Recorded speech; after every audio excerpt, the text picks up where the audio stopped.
Laskar Pedang Bab 294-298.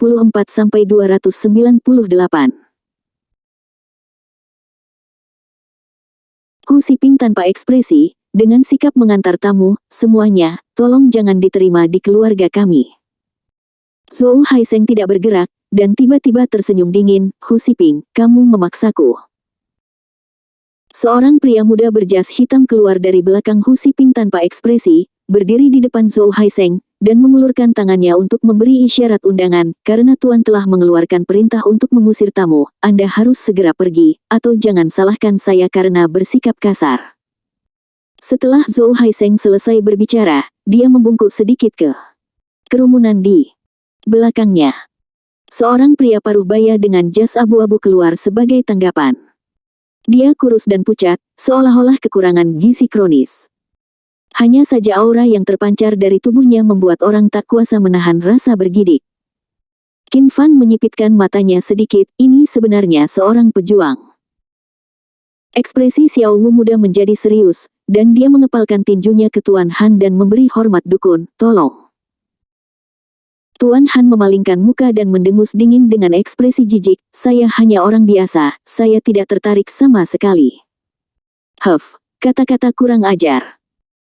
Biarkan aku melihat seberapa mampu kamu dalam kata-kata sebesar itu. Xiao Wu berjongkok sedikit, kakinya tiba-tiba mengerahkan kekuatan, seluruh tubuhnya seperti citah, dia bergegas keluar, dan meninju wajah Tuan Han dengan keras. Tuan Han tersenyum dingin, dengan wajah penuh penghinaan, dan dia langsung meninju tanpa mengelak atau mengelak. Ledakan. Xiao Wu dipukul terbalik dan jatuh ke tanah dengan keras, mengeluarkan darah dari sudut mulutnya. Ini. Hu Siping tiba-tiba berdiri, wajahnya penuh keterkejutan. Dia sangat jelas tentang kekuatan Xiao Wu, bukan masalah baginya untuk mengalahkan selusin pria kuat sendirian, tapi sekarang dia dipukul oleh pria kurus yang terlihat sedikit kurang gizi ini.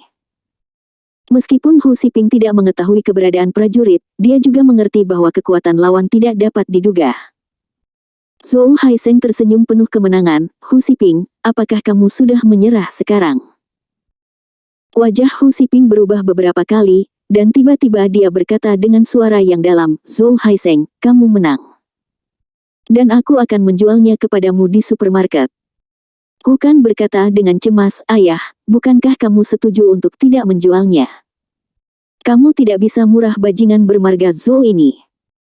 Hu Siping menatap putranya dengan sentuhan lembut di matanya, ayo jaga. Perbukitan hijau di sini, aku tidak takut tidak ada kayu bakar. Sekarang aku tidak punya apa-apa lagi untuk ditanyakan selain kamu dan ibumu aman dan sehat. Dia tahu betul bahwa Tuan Han yang misterius ini bukanlah sesuatu yang bisa dia lawan. Tanda seru. Kukan mendengus dingin, saya tidak percaya mereka berani membunuh orang di depan umum. Qin Fan tiba-tiba tertawa dan berkata, Paman Hu, Pendeta tahu di sebelah saya adalah ahli seni bela diri, mengapa Anda tidak membiarkan dia naik dan mencoba?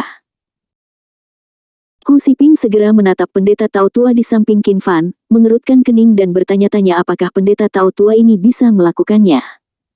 Tanda seru. Pria tua itu mengangkat kepalanya dengan bangga, dengan sikap dingin. Kukan bertanya dengan suara rendah, Qin Fan, Xiao Wu adalah tuan yang disewa ayahku dengan harga tinggi. Apakah ini orang tua?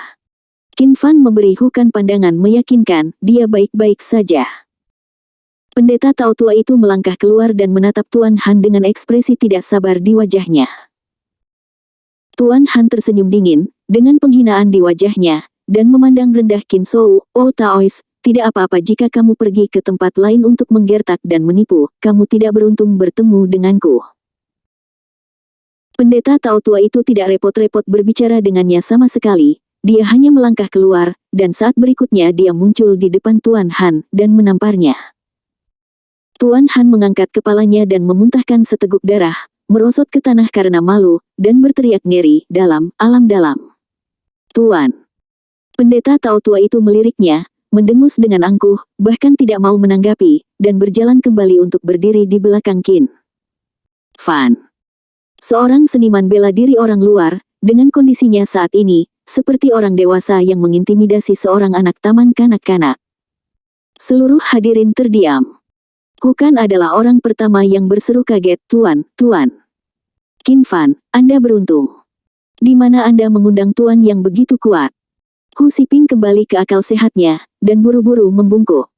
Kepada pendeta Tao Tua dengan wajah serius, terima kasih atas bantuan Anda. Jangan menemukan celah di tanah untuk masuk. Tapi dia tidak berani membantah, jika pendeta Tao Tua itu tidak ingin membunuh orang, tamparan barusan akan memenggalnya. Wajah Zhou Haisheng berubah dengan liar, dia telah melihat kekuatan Tuan Han sebelumnya, sehingga dapat dikatakan bahwa dia bukan lagi orang biasa. Saya berpikir bahwa dengan Tuan Han yang bertanggung jawab, keluarga Hu pasti mudah ditangkap, tetapi saya tidak menyangka bahwa Qin Fan akan membawa kembali seorang ahli super. Zhou Weidong mengutuk dengan marah, Qin Fan, beraninya kamu merusak perbuatan baikku. Aku akan membiarkanmu berkeliling. Qin Fan berkata dengan ringan, tampar mulutmu. Tiba-tiba, semua orang hanya melihat bayangan hitam melintas. Kemudian terdengar suara berderak, dan pendeta Tao Tua itu menghajar wajah Zhou Weidong menjadi kepala babi dengan kecepatan yang hampir seperti teleportasi. Sebelum semua orang kembali sadar, mereka kembali berdiri di belakang Qin Fan lagi. Kecepatan ini hanya menumbangkan persepsi semua orang. Apakah ini hantu? Semua orang menatap dengan mata terbelalak, menatap Tao Tua dengan ngeri, karena takut Tao Tua itu akan muncul di depan mereka di saat berikutnya. Zhou Haisheng berseru, Nak, apakah kamu baik-baik saja? Pidato Zhou Weidong menjadi tidak jelas, dengan ekspresi muram di wajahnya, Ayah, aku baik-baik saja, angsa itu akan membunuh Qin Fan, bajingan itu. Mendengar bahwa putranya baik-baik saja, Zhou Haisheng merasa lega, dan menoleh ke arah Qin Fan, Nak, kamu berani memukul anakku karena lelaki tua yang kamu sewa entah dari mana. Namun, di mata orang biasa seperti mereka, tidak peduli seberapa kuat kekuatan itu tidak seberapa dibandingkan dengan kekayaan dan kekuasaan. Dengan koneksi kuat Zhou Haisheng dan hubungannya dengan Liu Xiansu, Qin Jingye harus memberinya penjelasan yang memuaskan. Qin Fan mengeluarkan, iya, dan menggelengkan kepalanya, kalian, ketika kamu memukul orang lain, kamu suka menggunakan tinjumu untuk menghadapi mereka. Jika kamu tidak bisa mengalahkan mereka, kamu mulai bermain hooligan. Han Siping berkata dengan sedikit malu, Xiao Fan, aku minta maaf karena telah menyakiti keluargamu kali ini. Haisheng mendengus dingin, metode agresifmu tidak berguna. Qin Fan, jika kamu takut dihancurkan oleh ayahmu, berlutut dan minta maaf kepada putraku, aku mungkin mempertimbangkan untuk membiarkanmu pergi. Kukan memarahi, bajingan tua yang tercela dan tidak tahu malu ini. Seng, pergi. Zhou Haisheng terus mundur ketakutan, berseru, apa yang ingin kamu lakukan? Izinkan saya memberitahu Anda, kepala ruang patroli adalah saudara ipar saya, jika Anda berani menyentuh saya, Anda akan mati. Zhou Haisheng buru-buru melihat orang terkaya yang paling dekat dengannya, dan meminta bantuannya, saudara Yang, saya harap Anda dapat membantu saya. Yang Wanli memandang Tao Tua itu dengan gentar, dan berkata sambil tersenyum, Tuan, kekuatan bukanlah solusi untuk masalah ini, itu hanya akan memperburuk keadaan. Sebelum dia selesai berbicara, Tao Tua itu menyela dengan tidak sabar, pergilah. Letakkan satu. Ini adalah metode peri. Zhang Changlin dan yang lainnya awalnya ingin berdiri dan berbicara untuk Zhou Haisheng, tetapi sekarang mereka melihat bagaimana Yang Wanli diperlakukan, mereka tidak berani angkat bicara. Direktur Zhang, Bos Li, Biro Yang, tolong katakan sesuatu.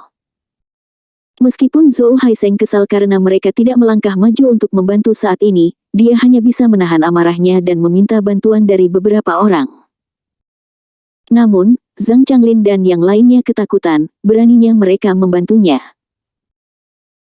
Jangan buang energimu, jika kamu diminta untuk berlutut dan meminta maaf, berlututlah dan minta maaf dengan jujur, percuma bahkan jika kamu mengundang Raja Surgawi Lao Su ke sini. Pendeta Tao Tua itu mencibir tidak sabar. Takut oleh aura Tao Tua, Zhou Haisheng dan putranya mundur ke belakang pada saat yang sama, dengan cemas berusaha mencari jalan. Tepat pada saat ini, ponsel Zhou Weidong berdering. Dia mengeluarkan ponselnya dan melihatnya, dan segera berteriak kaget, "Ini Tuan Muda Wang, ayah, ini Tuan Muda Wang yang menelepon." Zhou Haisheng juga menunjukkan kegembiraan di wajahnya. "Cepat, jawab, kenapa kamu masih berdiri di sana?" Tanda seru. Qin Fan secara alami mengerti apa yang dimaksud oleh Tao tua itu, dan berkata dengan tenang, "Biarkan mereka bertarung, saya akan menunggu Tuan Muda Wang itu." Dia tahu sebagian besar keturunan langsung dari keluarga Wang, dan dia percaya bahwa Tuan Wang pasti telah memperingatkan dengan keras generasi mudanya untuk tidak memprovokasi dia. Alih-alih berbicara di telepon, Zhou Weidong bertingkah seperti pesek sepanjang waktu, hanya mengangguk dan membungkuk. Betapa sombongnya dia di depan keluarga Hu barusan, betapa rendah hatinya dia sekarang di depan Tuan Muda Wang itu. Setelah menutup telepon, Zhou Weidong masih memegang telepon dengan kedua tangannya, dan menatap Zhou Haisheng dengan penuh semangat, "Ayah, Tuan Muda Wang akan segera datang. Saya akan membiarkannya pergi dan menyapa Qin Jingye dengan baik." Mendengar bahwa Tuan Muda Wang akan datang, kelompok Zhang Changlin dan Liu Wanli juga berseri-seri. Mereka tidak lagi takut pada pendeta Tao tua, dan berinisiatif untuk berdiri bersama Zhou Haisheng dan putranya. "Bos Zhou, anak ini berani tidak menghormati Anda karena seorang pendeta Tao tua yang dia undang entah dari mana. Ketika Tuan Muda Wang tiba, dia harus ditangani dengan kejam. Benar, beritahu dia bahwa kekuatan pribadi tidak penting di hadapan kekuasaan." Wajah Hu Xiping dan putranya tiba-tiba menjadi suram lagi. Jika Tuan Muda Wang datang sendiri, bahkan pendeta Tao ini mungkin tidak dapat menahan adegan itu. Lagi pula, di mata orang biasa seperti mereka, kekuatan pribadi terlalu kecil di hadapan kekuasaan. Dalam kognisi mereka, seberapa kuat kekuatan seseorang pasti tidak secepat peluru, apalagi era ketika pesawat dan rudal terbang di seluruh langit. Dengan kekuatan keluarga Wang, mereka sudah memiliki kualifikasi untuk menggunakan pesawat dan meriam, tidak peduli seberapa kuat kekuatan pribadinya, itu tidak berguna. Mereka sama sekali tidak tahu bahwa di hadapan kekuatan nyata, pesawat terbang dan meriam bukanlah apa-apa. Ambil contoh master seni bela diri, pelepasan energi sejati cukup untuk memblokir peluru, termasuk beberapa peluru biasa. Apalagi kecepatan Grandmaster sangat cepat, jika ingin menangkap mereka dan melakukan serangan yang tepat, tidak kurang dari menenggelamkan kapal induk. Hu Xiping tiba-tiba mengepalkan tinjunya ke arah Qin Fan dan membungkuk, "Xiao Fan, kamu telah melakukan yang terbaik untuk keluarga Huku, sekarang kamu pergi. Aku tidak ingin melibatkan keluargamu lagi." Hu Kan juga mengangguk berat, dengan ekspresi bersyukur di wajahnya, "Qin Fan, kamu pergi sekarang, kita tidak bisa mengalahkan keluarga Wang. Aku telah mengambil saudara laki-lakimu yang merupakan hatimu, jika ada akhirat, kita akan tetap menjadi saudara." Qin Fan mengerutkan kening, dan dia mendengar dari kata-kata bahwa Hu Kan sudah memiliki keinginan untuk mati. Dia tersenyum ringan, dan berkata dengan acuh tak acuh, "Paman Hu Kan, kamu terlalu meremehkanku, bukankah kamu hanya seorang junior di keluarga Wang? Aku mengatakan bahwa bahkan jika Tuan Wang datang sendiri, aku tidak akan takut." Tanda seru. "Ayo Henan." "Laozu, saya berkoordinasi di Zumadian, Henan, aman untuk saat ini dan tidak akan terganggu, saya akan melaporkan kepada pembaca." Nada bicaranya seperti para tetua keluarga kerajaan, yang membuat Zhou Haisheng dan yang lainnya sangat tidak yakin. Mereka tidak repot-repot mengejek Qin Fan lagi, mereka hanya mengejek Qin Fan secara diam-diam di dalam hati mereka. "Nak, kuharap setelah Tuan Muda pertama Wang datang, kamu berani mengulangi kata-kata ini di depannya." Zhou Haisheng mencibir dengan jijik. Segera, seorang pemuda yang agak tampan dengan jaket hitam dan sepatu bot kulit hitam perlahan berjalan ke halaman bersama beberapa bawahannya. Namanya Wang Jianxin, dan dia bukan keturunan langsung dari keluarga Wang, tetapi anggota adik laki-laki dari lelaki tua Wang. Dia telah menjalankan perusahaannya sendiri di luar tahun-tahun ini. Dia adalah seorang pemuda yang relatif sukses di antara 3 generasi keluarga Wang, dan dia memiliki prestise di antara generasi muda keluarga Wang. Awalnya, Tuan Wang mengirimnya untuk menjilat Qin Jingye, tetapi dia memutuskan untuk mendirikan jaringan supermarket besar di sini tanpa izin. Melihat orang itu datang, Zhou Weidong berlari dan memberi hormat dengan hormat, Tuan Muda Wang. Anda akhirnya datang. Seorang pria muda dan menjanjikan seperti dia, yang didukung oleh keluarga Wang, memiliki kesombongan yang dalam di tulangnya. Sekalipun seseorang yang bekerja untuknya, jika dia tidak puas, dia tidak akan memberinya wajah yang baik. Itu orang tua di sebelah anak itu. Zhou Weidong menunjuk ke arah Qin Shou dan berteriak, tapi dia diinstruksikan oleh anak itu Qin Fan. Wang Jianxin mengangguk dan menatap Qin Fan dengan dingin. Izinkan saya memperkenalkan diri, saya Wang Jianxin, ketua grup Jianxin. Dia tidak memperkenalkan dirinya sebagai keluarga Wang, jelas dia sangat percaya diri dengan identitasnya sebagai ketua. Hu Xiping sedikit terkejut, khawatir Qin Fan tidak tahu tentang grup Jianxin, dan buru-buru memperkenalkan, bisnis utama grup Jianxin adalah bahan energi baru. Ini telah bermunculan dalam beberapa tahun terakhir. Sekarang menjadi perusahaan besar dengan skala lebih dari 1 miliar. Ini disebut mitos bisnis di daerah setempat. Saya tidak menyangka orang yang menciptakan mitos ini masih sangat muda. Ekspresi tenang Qin Fan membuat Wang Jianxin sedikit kesal. Di masa lalu, ketika orang lain mendengar identitasnya, mereka menunjukkan rasa hormat atau terkejut. Hanya Qin Fan yang menerima begitu saja, seolah-olah perusahaan yang dibanggakannya dapat dengan mudah diproduksi. Mengapa kamu memukul orang-orangku? Suaranya sedikit dingin. Qin Fan mengangkat alisnya, dia telah memastikan bahwa Tuan Muda Wang ini bukan keturunan langsung dari keluarga Wang, tidak heran dia tidak mengenalinya. Karena itu, dia tidak perlu bersikap sopan, kamu tidak memenuhi syarat untuk menanyaiku, biarkan Wang Xicheng datang. Zhou Weidong dan putranya terkejut ketika mendengar ini, dan kemudian sangat gembira. Haha, anak ini berani tidak menghormati Tuan Wang. Kali ini saya tidak perlu memohon Tuan Muda Wang, dan keluarga Wang tidak akan membiarkannya pergi. Yang Wan Li dan Zhang Changlin juga diam-diam menggelengkan kepala, mencibir kesombongan Qin Fan, yang berani memanggil Raja Handong dengan nama depannya. Tanda seru. Bahkan ayah dan anak keluarga Hu tercengang oleh kata-kata Qin Fan.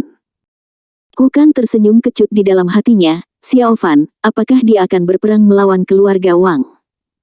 Kapan dia menjadi begitu berani? Lupakan saja, toh dia sudah mati, jadi aku akan menggila dengannya sebentar. Hu Xiping bertindak lebih hati-hati, dan mengingatkan dengan suara yang dalam, Xiao Fan, Anda tidak boleh tidak menghormati Tuan Wang, Anda tidak bisa membayangkan kengerian keluarga Wang. Qin Fan terkekeh, jangan gugup, Paman Hu. Belum lama ini, Tuan Wang secara pribadi meminta maaf kepada saya. Dia berbicara tentang kejadian di resepsi. Di Hao. Titik. Namun, apa yang dia katakan adalah pernyataan yang meremehkan, tapi itu seperti baut dari biru ke telinga semua orang. Zhou Weidong mencibir di seluruh wajahnya, dan berkata dalam hatinya bahwa lembu jantan itu diterbangkan ke langit olehmu. Zhou Haisheng, Zhang Changlin dan yang lainnya juga diam-diam menggelengkan kepala, menatap Qin Fan dengan jijik. Anak ini sangat bodoh sehingga dia bahkan berani membuat lelucon tentang Tuan Wang.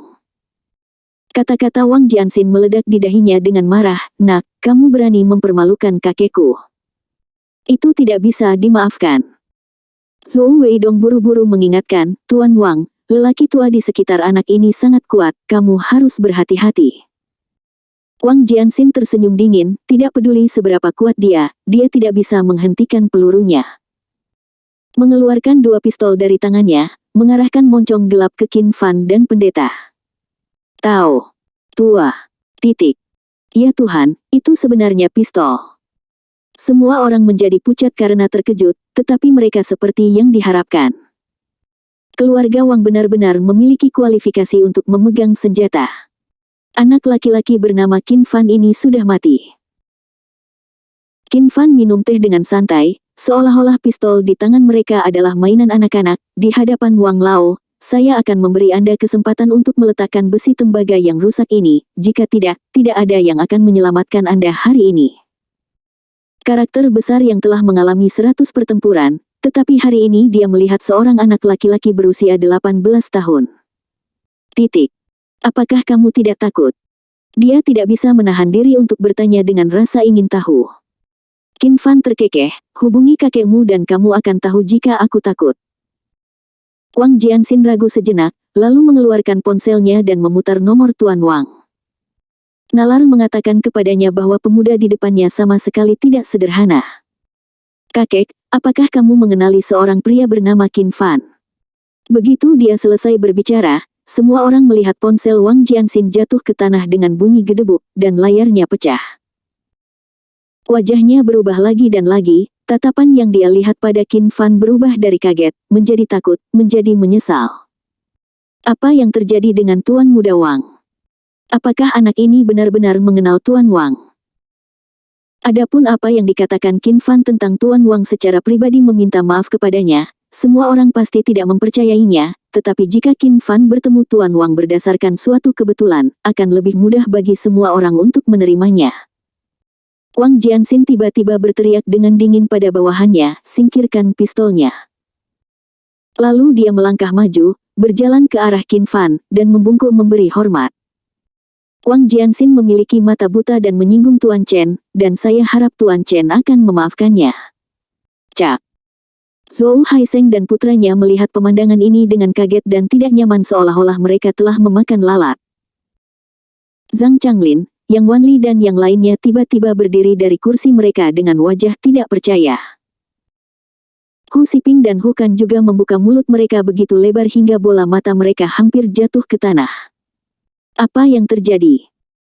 Tuan Muda Wang benar-benar membungkuk padanya dan meminta maaf. Bagaimana ini mungkin? Pria besar macam apa yang ditemui Xiao Fan di Dongzu selama setengah tahun, dan bahkan Tuan Muda Wang memperlakukannya dengan sangat hormat. Inilah yang dipikirkan Hu Kan.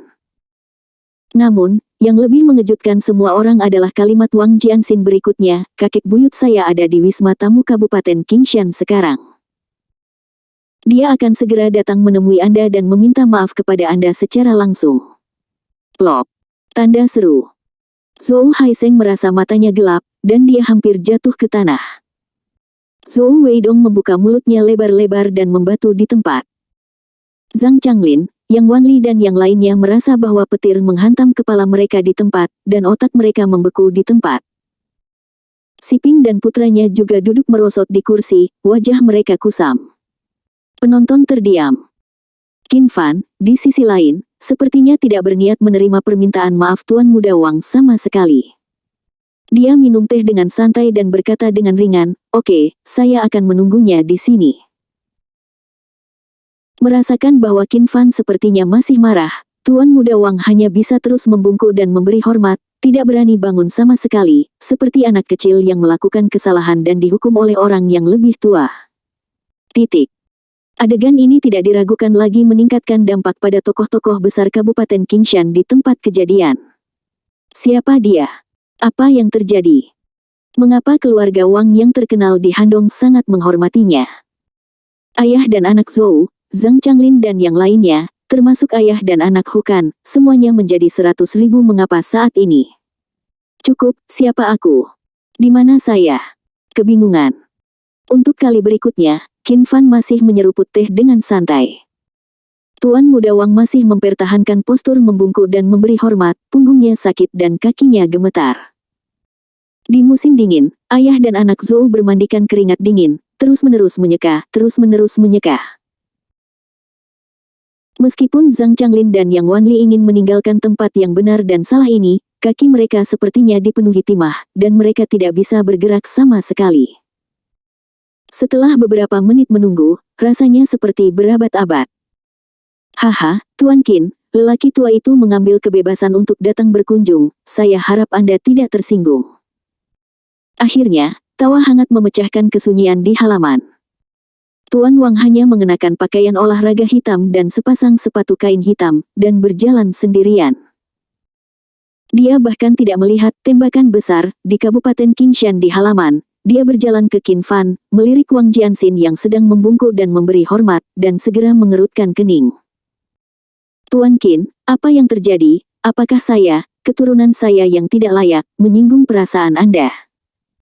Qin Fan tidak menjawab, tetapi berkata dengan tenang, silakan duduk, Tuan Wang. Tuan Wang tersenyum kecut, Tuan Qin tidak mengerti apa yang dia katakan, beraninya saya duduk. Begitu kata-kata ini diucapkan, Zhou Haisheng dan yang lainnya, yang baru saja memulihkan ketenangan mereka, disambar petir lagi. Benar saja, ekspresi Tuan Wang menjadi serius dan serius.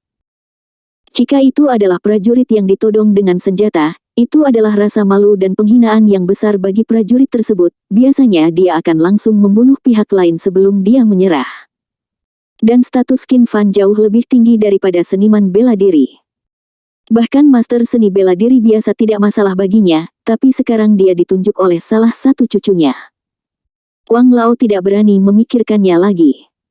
Jika bukan karena dia, Wang Jianxin mungkin sudah mati sekarang tanpa tempat untuk menguburkannya.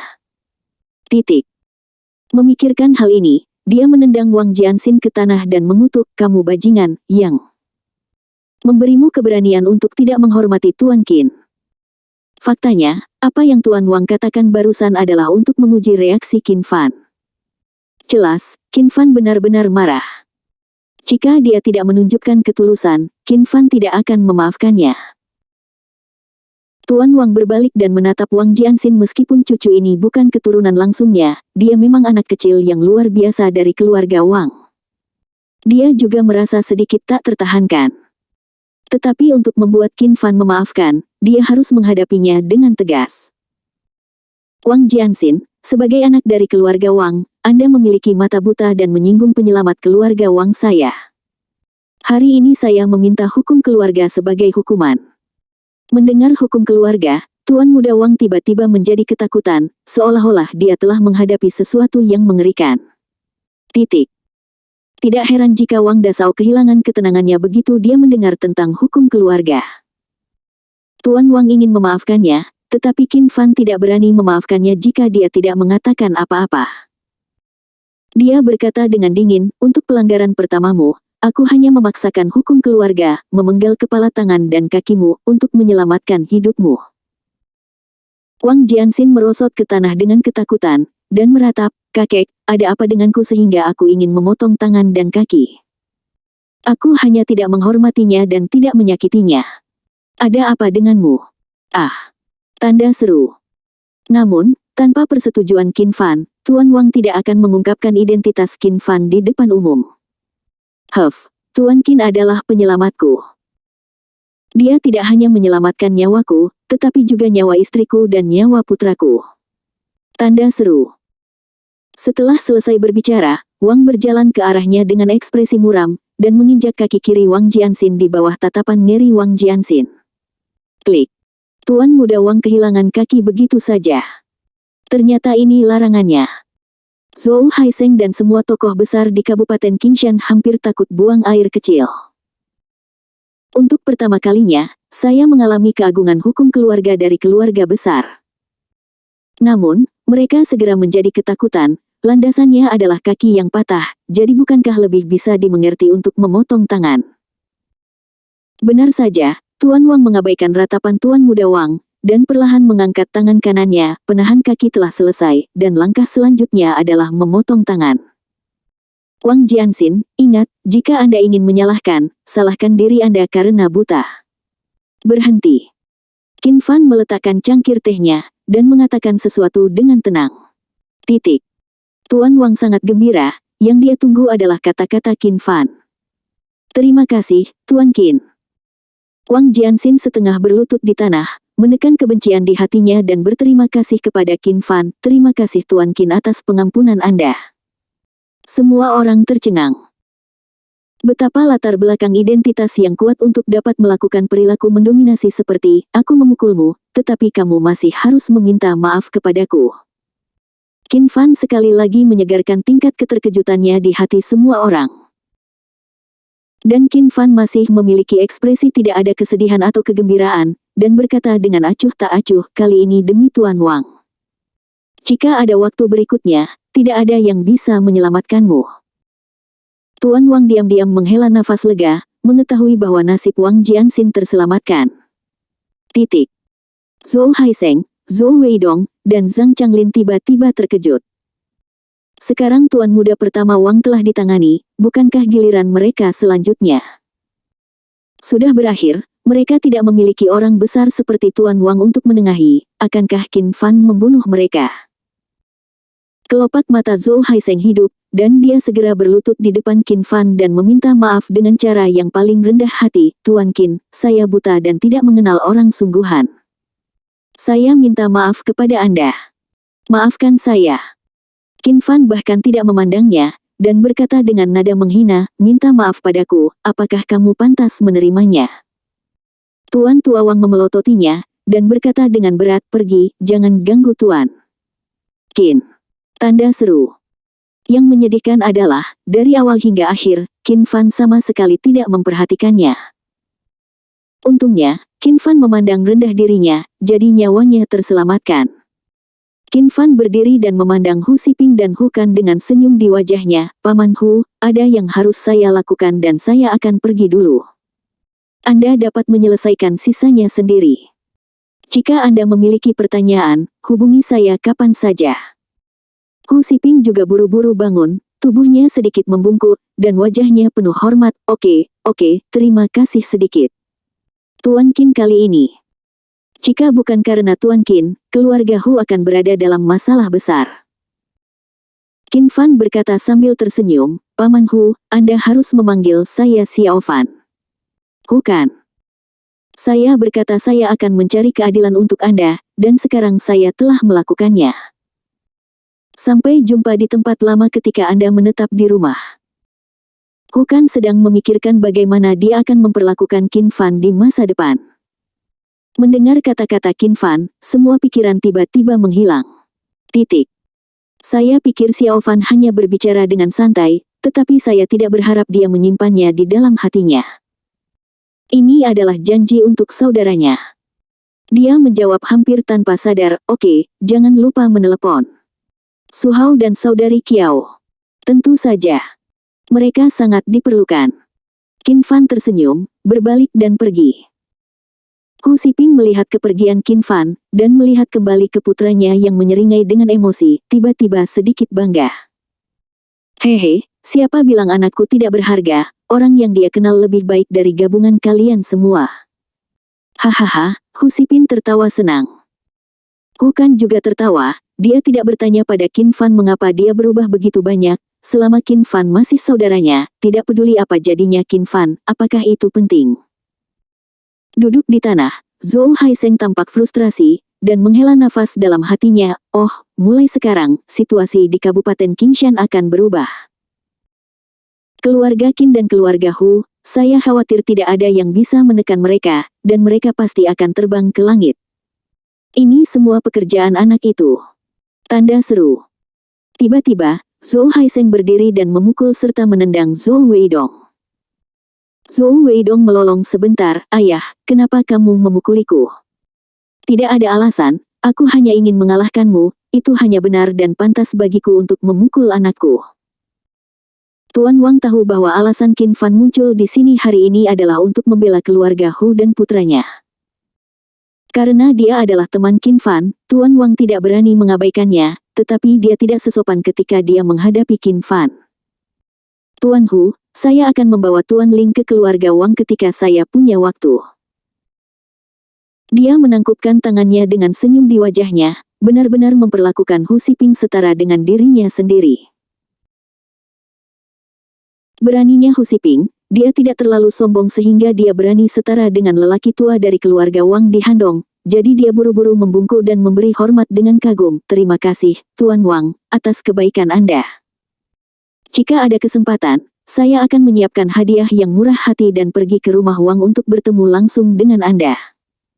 Dia membawa pergi Wang Jianxin.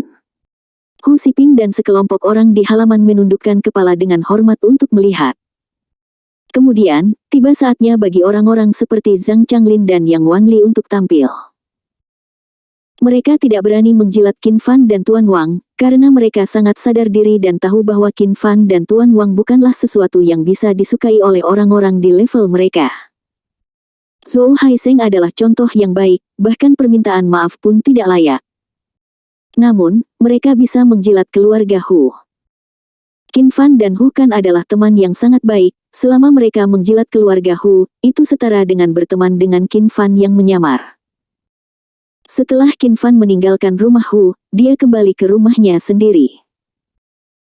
Dia mengetahui bahwa besok adalah pertemuan ringkasan akhir tahun unit ayahnya, jadi dia tinggal di rumah dan tidak keluar. Ngomong-ngomong, dia menelepon Chu Tianxiong dan bertanya apakah pengaturan investasi sudah selesai. Tidak hanya berinvestasi, tetapi juga membuat Qin Jingye tidak menyadari bahwa itu ada hubungannya dengan dirinya. Kalau tidak, dengan kepribadian Qin Jingye, Anda harus tahu bahwa semua investasi ini didasarkan pada wajah putranya, dan dia tidak akan menerimanya bahkan jika dia dipukuli sampai mati. Aduh bapak ini, kadang dia keras kepala sampai bikin orang pusing.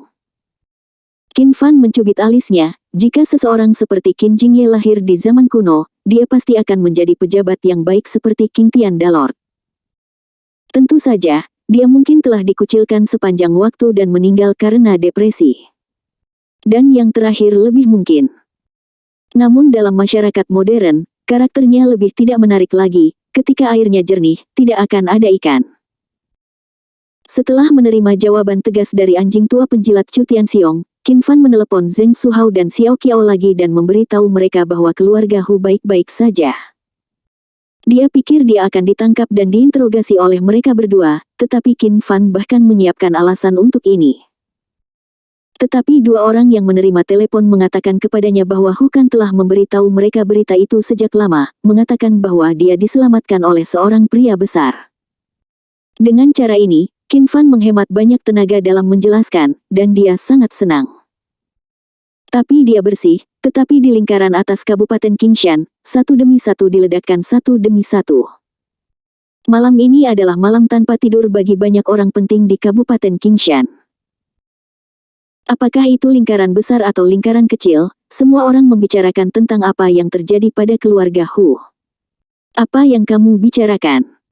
Tuan Muda Wang dari keluarga Handong Wang telah datang ke Kabupaten Qingshan kami.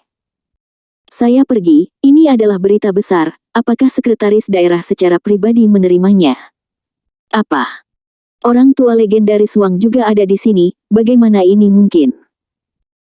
Mengapa dia datang ke tempat kecil kami seperti Kabupaten Qingshan? Minta maaf kepada pria besar itu. Apakah kamu tidak bangun?